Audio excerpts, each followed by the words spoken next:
Hello guys, and welcome to a new Steel Division video today by me, Vulcan. Today I have for you game 1 out of 2 games between Yurilove and Yoda in round 1 of the second European tournament. Today we are going to be seeing Pegasus Bridge, and on the Allied side, Yuri is using the 4th Armoured. On the Axis side, Yoda is using the 116th Panzer. So the 4th Armoured, of course, very well known for their Hellcats. They also have the M8 Cavalries to utilise in the early game, as well as Abrams, which is a very, very good M4 in the early game that can support the use of rifles and the rifle availability that the 4th Armoured has. The 4th Armoured also have Cavalry Scouts, and just generally amongst those units, all of them are pretty damn powerful. So that is the beauty of the 4th Armoured. On the side of the 116th, it's a very different beast. You have the use of Marders in the early game if you want the 1,200 meter range engagement to match the Hellcat. But you also have the Panzer IIIs, and those Panzer IIIs, if utilised at the 1,000 meter range, could be very effective actually against the unvetted Hellcats, and something that has some potential in the early game. But we'll have to wait and see what Yoda decides to do. He does have Flampanzers, he can press into the town with a couple of Panzergrenades, but his limited infantry availability may stop him from making too much ground in an urban area. So he will probably want to stay away from it, pick off the Hellcats where he can, and then move on from that. But if Yuri is smart, he won't allow those Hellcats to be picked off unless he is forcing an engagement with those, because the fantastic thing about Hellcats is their mobility and the fact that they can hide behind a tree line and pop out really quickly and fast with another Hellcat from a different direction and go 2v1 against units very quickly indeed, without allowing your opponent really to react properly. And that's something that 4th Armoured players who are successful utilise very well.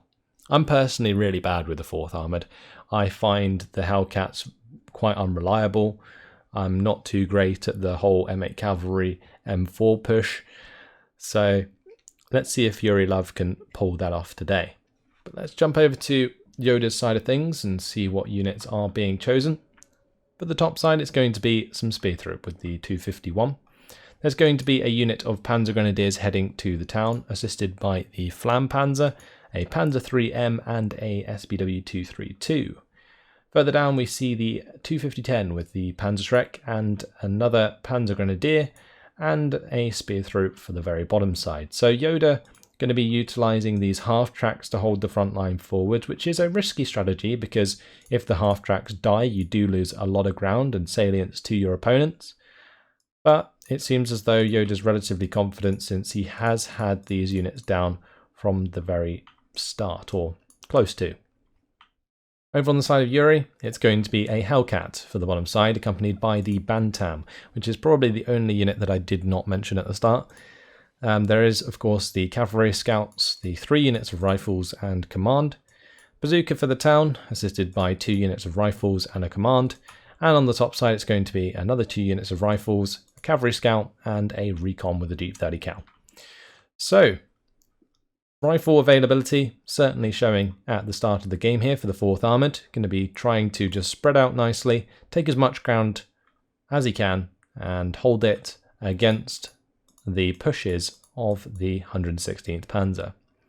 So the main place that Yoda is going to want to make ground is into this town, and I think it's going to be like a combination of all of these units pressing towards the centre. If he can take this early on, then he can just play defensively around it and then control the top and bottom side.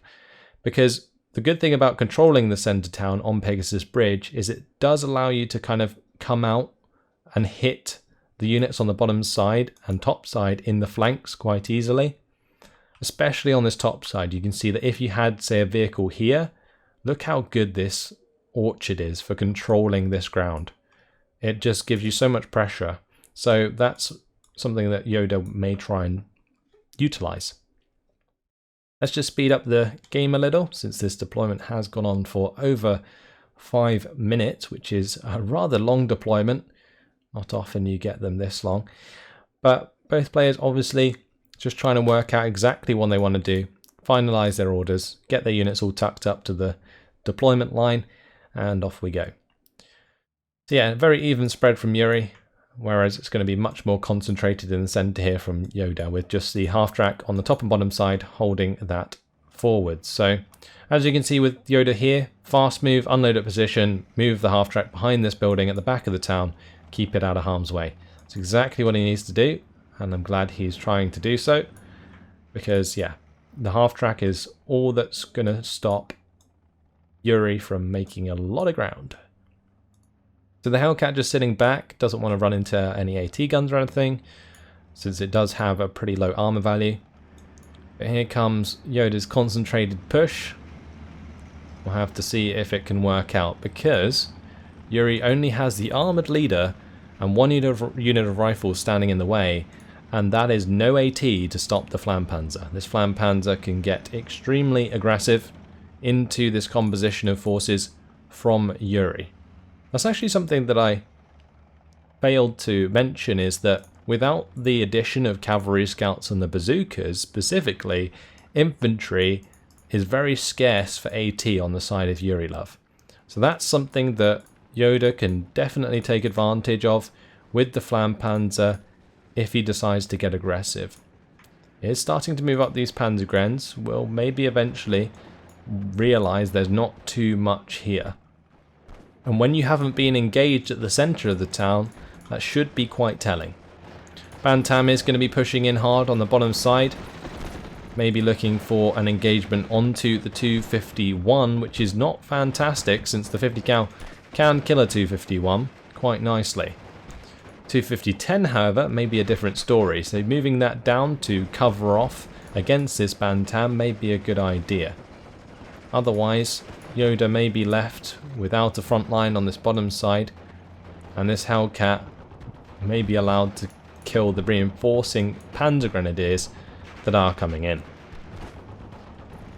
So now Yoda still moving up, still hasn't been engaged. Yuri just keeping all of these units on return fire as to not reveal how many forces are actually there. Currently Yuri's just completely feinting the presence of units across the map. Hellcat still trying to pick off this half-track, and this is what I was talking about when I said about Hellcats being unreliable. It's had now 3 shots at this half-track and hasn't found a single hit on target. The half-track's actually going to get out of range and survive that engagement. So now the Panzer Grenadiers continuing to move forwards. Flampanzer has fast moved up. Panzerschreck now moving up as well. But here comes the Bantam. Panzer Grenadiers have no command nearby. They're going to be surrendered. Spear Troop, they're forced back after the engagement with the rifles. 251, that is left on its lonesome, and this 251 is still falling back from the shots from the M18 Hellcat, and that is going to be surrendered as well, opening up a huge amount of ground on the bottom side here. Yoda's 250-10 does get taken out by the Hellcat. Panzer Grenadiers finally find the rifles, but they are going to be melted by the Flampanzer. You can see just how quickly they fall as the machine gun opens up as well. But Panzer 3M has come in, saves the 251 from the Bantam, and that does prevent that salient from growing any larger. So now 51% territory, 52% in favour of Yuri, starts putting points on the board, but with Yoda still making ground in the town, this could still even itself out, regardless of how much ground Yuri has made. So these Panzergrens, they just need to keep pushing up. Surely realising that there was only 2 units here gives you the opportunity to get very aggressive, but don't go with your Flampanzer and 232 first. That's what your Panzer 3's for. The 3-star Panzer 3 can certainly run through an M8 cavalry very well, but when you allow an M8 cavalry to take on the lighter units before the Panzer 3 even gets involved, that is a huge mistake, and losing the Flampanzer there was completely unnecessary in my opinion. M8 cavalry, survives the first shot from the Panzer 3. This is a 3-star Panzer 3. Is gonna finally get the shot on target, but Yuri's still finding ground down on this bottom side. Panzer 3M is sitting in nice cover, not allowing the Hellcat to find that engagement, but the Bantam will eventually spot that. Yoda with this attack move will find the Bantam and potentially find a kill. But it looks like he's trying to maybe push on the Hellcat, but Yuri's going to be reversing that away, making sure he utilizes the 1,200 meter range. And well, that's an internal fragment one shot. M4 bounces off the front armor. Nice salient though for Yoda, as the M8 cavalry did go down to the Panzer 3. So +1 for Yoda at this point in time, but losing this Panzer 3 and the 251 on the bottom side could leave things in a very bad spot for him. But there is potential that this half track could cut off the bottom side. Bantam is going to be brought in though, and the 50 cal from that might be able to take care of this half track. So we're in a very interesting position where Yoda's made a ton of ground, but maybe overextended. As you can see, the ground is actually going to fall in favour of Yurilove, and the map's just going to completely turn around now because the ground around Yoda is going to slowly but surely fall away from him, giving the +1 to Yuri. Look at this WC-52 just drive on through at lightning speed. Nothing the Panzer 3 can do about that. 250-10 gets off some machine gun fire briefly, but it's just a matter of time until the M4 gets aggressive, and while the Hellcat does hit the 250-10 first time, bails it out. Panzerschreck left pinned, and honestly, just the 250-10 reveals that there's a Panzerschreck there, even if it cannot be seen just yet, and that is due to the cavalry scouts being slightly behind the infantry line. So +1 for Yuri. An absolute mess of a map right now. There isn't really much more infantry that Yoda can bring in to reinforce at this point. I think he's already purchased all 4 units of Panzer Grenadiers that he has access to, and therefore can't really fill out the front line that he has. So he's going to have to try and rely upon some more Panzer 3s. And is bringing in another one on this bottom side, accompanied by the 232 to provide that extra command, which is important if he wants to try and kill off this M4 Abrams. I think that Panzer 3, is it on? Yeah, it's on the bottom side of the hedgerow there, keeping itself hidden from Yuri's eyes. The cavalry scouts won't be able to see it either because the line of sight is blocked by those trees. Either way, Yoda are in a pretty tough situation here because it's not long really until Yuri finds the reinforcing point on this bottom side, and that could be tough to recover from on the side of Yoda. But the Panzerschreck still finding a kill. Yoda getting that Bantam.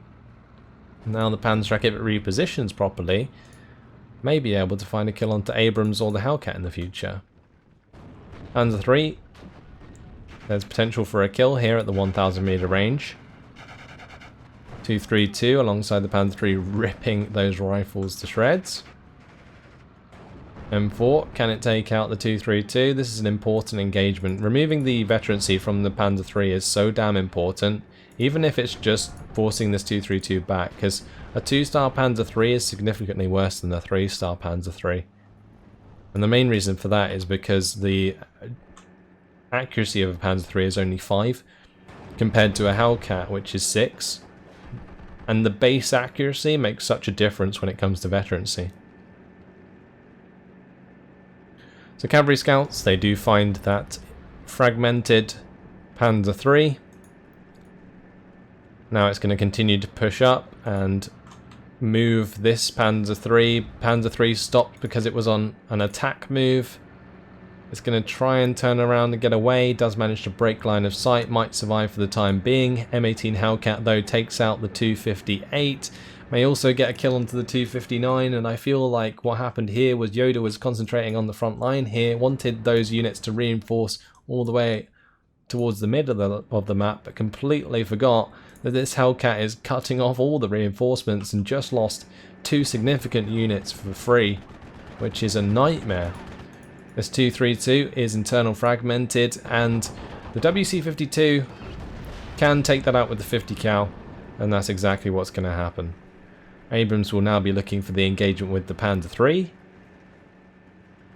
Marder 3 now going to be the unit of choice for Yoda. So allowing that to stop and shoot is important. Needs to kill that Bantam, otherwise there's potential for it to overrun the Marder 3 with the help of the Hellcat. But not this time round.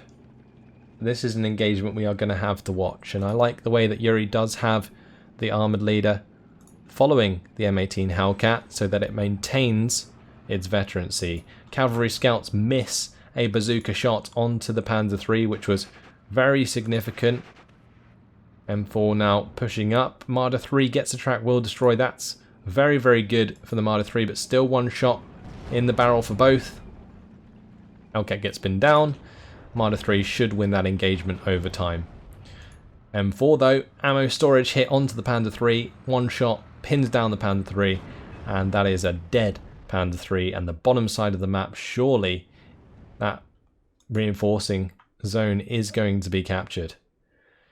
Elsewhere, Yoda has managed to make some ground on the top side, getting the Panzer Grenadiers past these infantry, but now the WC-52 pinning those down with the 50 cal, and an M5A1 will probably be enough to get the job done. Marder 3 finally finishes off the Hellcat. That leaves the armoured leader out to dry. But there is of course still Abrams down here. That is going to be a nuisance.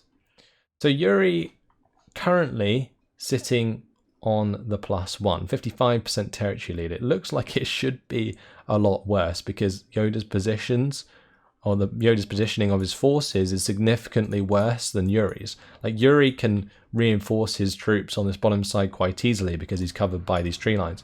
But for Yoda, his reinforcements come straight into the path of these units on the bottom side, and that is a problem. Yuri's also managed to cut off this bottom side reinforcement point. Not that you'd probably want to reinforce there at the moment anyway. So now the Panzer III coming in to provide veterancy. And that's going to make the Marder 3 2-star. Now has a much higher potential to take out the M4. But there is an M4A176 on the way from Yuri. And that is quite a nice unit for taking on the Marder 3. So the map sitting very well for Yuri at the moment, with a lot of Yuri's units more consolidated than Yoda's, and I think that mainly comes down to the fact that it's the 116th he's playing against, and the value of Yoda's units on their own is significantly worse than the 4th Armoured. The M4 Abrams taking on the Panzer Grenadiers there and doing a lot of damage. But a +2 for Yuri means that there is 17 minutes left on the clock. It's far from over for the 116th though. This is a pretty dire position, but all that really needs to happen is if Abrams dies on the bottom side, and so does this M4A176, then the salient could be cleaned up, and it brings it back to 50-50, where Yoda has a bunch of ground. So that could be a way to solve this, but it really does depend on the success of this Marder 3, and currently it is not aiming at the M4. It is retreating, and that is not ideal, because it's only a matter of time until this 2-star M4 hits its target, but with the introduction of the Panzer 3, that has drawn the fire of the M4, and the M4 is going to have to back off. Only going to back off enough, though, so that it can engage the Panzer 3 without being engaged by the Marder. And that is very smart from Yuri. M4A1 comes in, gets the internal fragment onto the Marder 3, and that is very important. Really nice hit there. Now both the M4A1 and the M4 can engage the Panzer 3 to get rid of that. Reinforcements are coming in back in on this bottom side as the reinforcing route does get opened up again. But as we can see elsewhere, these Panzer 3s are under threat. One nearly gets killed by the bazooka. It's actually going to move back towards the bazooka. Yoda probably not paying attention, as he does have a pretty intense fight happening on this bottom side. And the bazooka will pin and bail out the Panzer 3. Last shot should do the trick. Job done.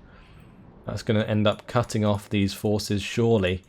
This Panzer 3 under threat. There is 3 bazookas here breathing down its neck. But the M5A1 just as deadly at close range.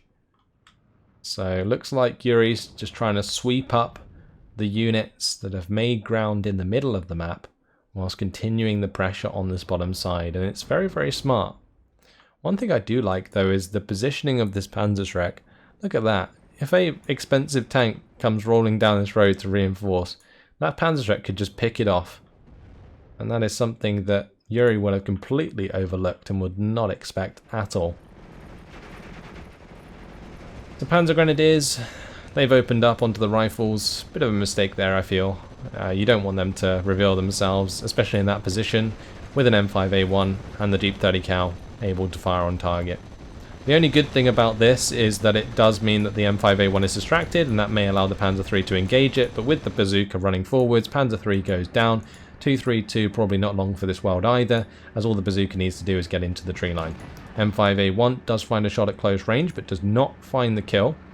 Bazooka though has reloaded, does get a shot off. 232 goes down, +2 is going to remain in Yuri's favour, and that brings it up to 60% territory. But Abrams has been taken out. Looks like that was a kill from the Pak 40 onto Abrams, and now the M4A1 on its own is actually pretty vulnerable to reinforcements coming out so close. The Marder 3, it survived, and it did get internal fragmented, but it's now being reloaded by the Opel Blitz munitions. So M4A1 is going to have to back off, because that is the Pak 40, Marder 3, and 2 very hungry Panzer 3s. Nice kill though for the Panzerschreck, takes out some reinforcements there. Might also want to take out Abrams, well not Abrams, M4 105 and the M4A1. This was what I was talking about when killing expensive reinforcements could come about. Yuri is, however, moving the rifles here, did spot that Panzerschreck killing his unit, so that is something that he's going to try and clean up before his other reinforcements use that road. This Panzer Grenadier, though, it is remaining hidden, is going to be able to get a Panzerschreck into the M3A1 half-track that removes a 50 cal. But the Panzerschreck here, it has been found. However, can the Panzerschreck kill off the rifles? I don't believe it can, because the rifle's engaging at just over a 100 meter range with the M1 Garand and the BAR, and while the M4 with the 105mm gun obliterates that final man, and Panzerschreck is dealt with. It's a shame that that didn't do more damage, because the positioning of that bazooka or Panzerschreck was really, really good. But so far, the exploitation of this salient from Yurilove has been fantastic. It hasn't really paid off as much as I thought it would, but it's still been played around very well by Yuri, because the thing is with being in this position for Yuri is your reinforcements take an absolute year to get here, and that means you're often playing against the odds of all of the reinforcements that are being brought in right on your doorstep. So it's pretty hard to play into. So Yuri's managed this quite well. Unfortunately lost Abrams, but I think it was inevitable with Abrams being in that position and both of these reinforcement points being active. I'm not sure quite what happened to allow this bottom reinforcement point to be reactivated again, but I think it was probably the movement of the WC-52. But we're getting to a point where it's nearly +3 for Yuri, and when it gets to that point, Yuri's score is going to skyrocket, and Yoda's going to be left with an impossible game to come back from, which it is already looking like, because there is now 2 Hellcats joining this M4A1 alongside another M4A1 and the 105mm M4. This M4 that can be used with the fire position trick to take out the Pak 40s, but there is a severe lack of recon. This recon squad is going to have to basically cover this entire front line on the bottom side and spot these Pak 40s so that Yuri can do something about it. Now the Pak 40, it has been unloaded in the face of the M4105. Actually, never mind. That actually ended up firing at the Panzer Grenadier. But now the M4105 is going to move forwards and engage it directly. Going to take a couple shots to pin it down. Can a Pak 40 with very high stress kill an M4105? Wouldn't be the first time I've seen it. But the M4105, I don't know what happened there. Yurilove reset the aim. I'm not sure that was intentional, but still going to get the shot off before the Pak 40 since it didn't need to reload. And, well, that's the Pak 40 pretty much dealt with. Unless the last shot is not found as the Pak 40 falls back out of line of sight. Now, Yurilove has recovered the top side here. M5A1 going to try its best to engage the Marder 3, but surely the Marder 3 sealed the deal there. The main problem I foresee for Yoda, though, is there is no infantry to stop the overwhelming amount of availability out of Yuri. So it's just going to get worse and worse, because Yuri's already in a position where he has way more units on the map. He has 66% territory lead. He's got 130 points per minute. He's basically had more points than the 116th for the entire match. And that is something that really does start to add up in these sorts of matchups. But a nice kill there for the Pak 40. He does kill the WC-52 before the cavalry scouts unload. But nothing too significant otherwise. And not really any chance to come back in this game. We've just got to really look at these engagements and see how each player manages them in order for us to know what to expect moving into the next game, because obviously they are going to be playing a second game, and depending on how either player plays, it may lead us into quite an exciting second game, because they will switch sides and Yuri will be forced to play Axis and Yoda will be playing the Allies. This double Pak 40 is proving hard for Yuri to deal with. If he doesn't have the M17 GMC, then it's actually going to be difficult to take care of these Pak 40s if he doesn't fire position them. He is going to fire position this one though, you can see that. Fire positioning just short of the Pak 40 to try and take care of it. Panzer Grenadier, Panzer Faust the half track though. 7-4.